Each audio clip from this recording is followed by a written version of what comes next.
Okay, number 21, the Denver Nuggets still have this pick. They acquired number 30 recently. Okay, I'm taking Ochal Agbaji. I was going to say, when's this going to happen? I had him 17th. Like, when's this happening? It's just a strong fit across the board, I think. Like, Ochal Agbaji is a really good defender, not a great defender, but a really good team defender who will be able to play well in a switching scheme. Obviously, Denver doesn't always run a switching scheme, but I think he'll be able to make it work in a scheme like this, where they, sometimes play flatter coverages with Jokic, sometimes play in a pure drop. Like, they do a lot of different stuff. I think Mike Malone will enjoy getting to play with him on that end a little bit. And he shoots it. Like, I believe in Ochal, at the very least being a 38% three-point shooter. Obviously, he hit a billion shots early this season, it felt like.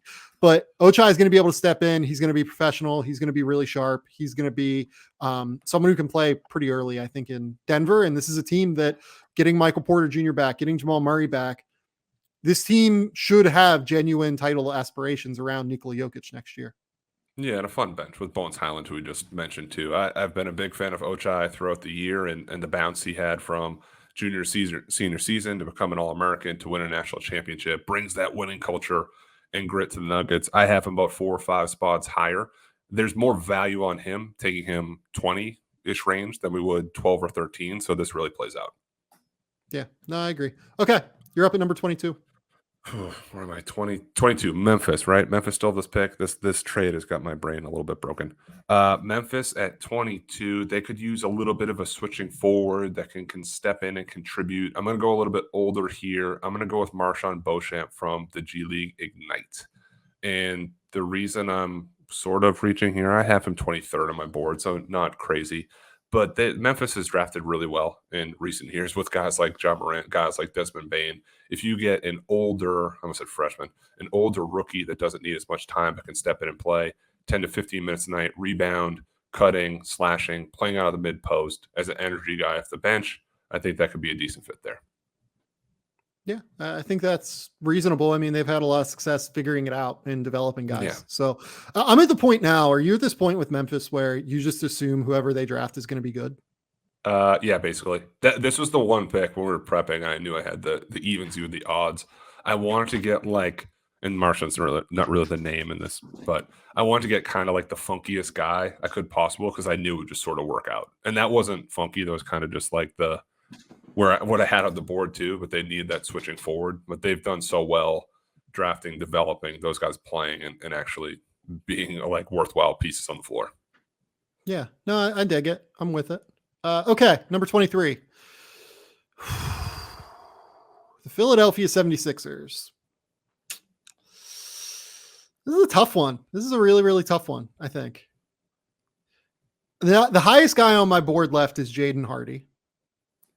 I don't know that I love Jaden Hardy, like if he like totally fits with like Tyrese Maxey, and James Harden. So I don't know that I'm. So I'm not going to do it. I don't know if that's necessary. I'm going to go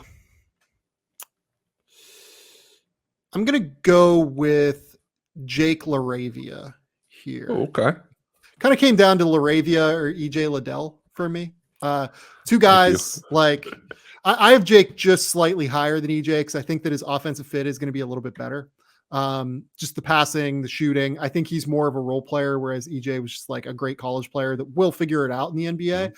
But I think Jake is like tailor-made to be able to play in the NBA at a high level because of that ability to pass, the ability to process, the ability to shoot it at a really, really high level.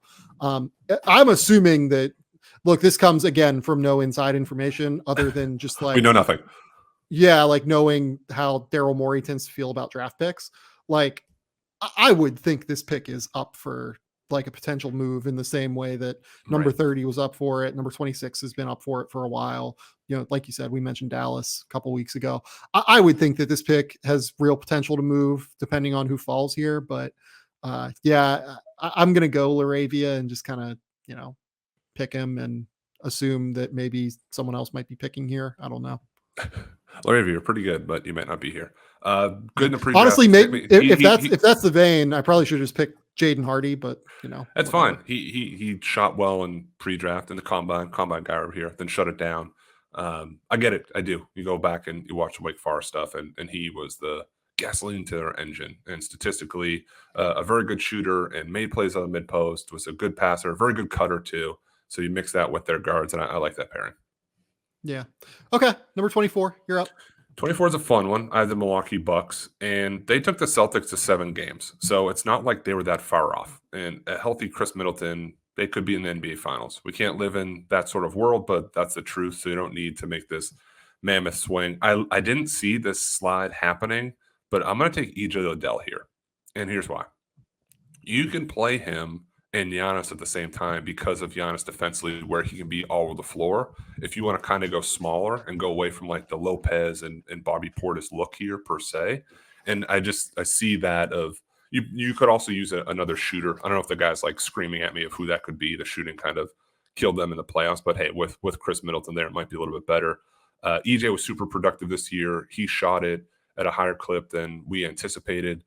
You mentioned it somewhere. I forget if it's the last pod or whatever. I don't know if necessarily the shot from 3 is gonna always be there because I think it was down to dunk this morning. It's a flat shot the way it comes off his hand, so you can be deceived a little bit by the numbers.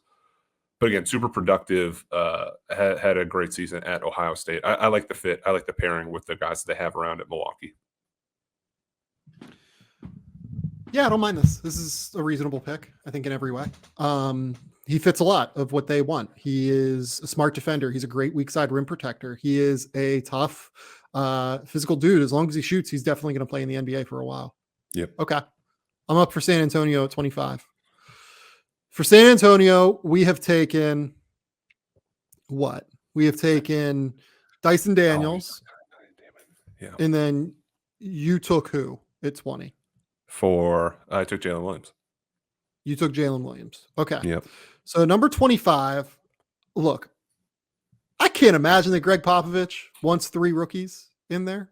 Like, that doesn't seem like something he'd like. I'm going to go Ismael Kamagate, a center out of Paris. He won the Defensive Player of the Year award in the French League this year. He is a really interesting prospect. He's not a complete package yet by any stretch. He is someone that is very light on his feet. He has real recovery ability. He has real ability to just kind of make havoc happen defensively in a real way. His pick and roll like angles and awareness of where he needs to be positionally needs to improve, but he has such real tools. A 6'11" guy with a 7'4" wingspan who makes very high level weak side rim protections, who makes high level, just like blocks on the ball, like out of drop a lot of the time. Like, he's very effective there. To me, like, we're looking for Robert Williams types, right? And I know that Jalen Duren, like, that's been the ideal for him. I think he's more DeAndre Jordan-y, whereas like Kamagate is more on the Robert Williams side of the equation because of how light on his feet he is. It's going to take some time offensively. He's a good finisher around the basket. He makes some high level passing reads right now. And again, for me, part of this is I don't think San Antonio wants 3 rookies in there.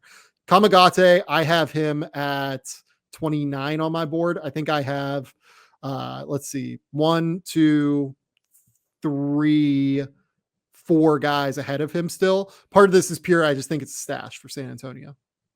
Yeah, it could be. And I like or a pick to trade, to be honest. And I like taking a center at 25 as opposed to taking them early with the Dyson Daniels pick. So there's more value to this. You have your co-podal, so he doesn't have to step in and play the day one either. So this can be a slower development, another guy in the San Antonio Spurs lab to mold into what they think it could be. At the very least, rim runner, rim protector, dunk block shots. Let's use the playoffs and build off of that. The players that we're watching right now. Be Robert Williams. You are up at number 26. Yep. So this threw me off. So 26 is now the Rockets, correct? After this last trade. It is the Rockets now. Let's go. Okay. So I'm going to take a different pick. With 26 with the Rockets. So they have taken, who do they take? Ty Washington. And Paulo. Paulo. Right. So I'm just going to go with a little bit of defense from the wing here. Can maybe use shooting, but I'm going to go with Kendall Brown from Baylor. I know the offense isn't really there. He was good in transition, but an up and down guy that can defend multi-spots.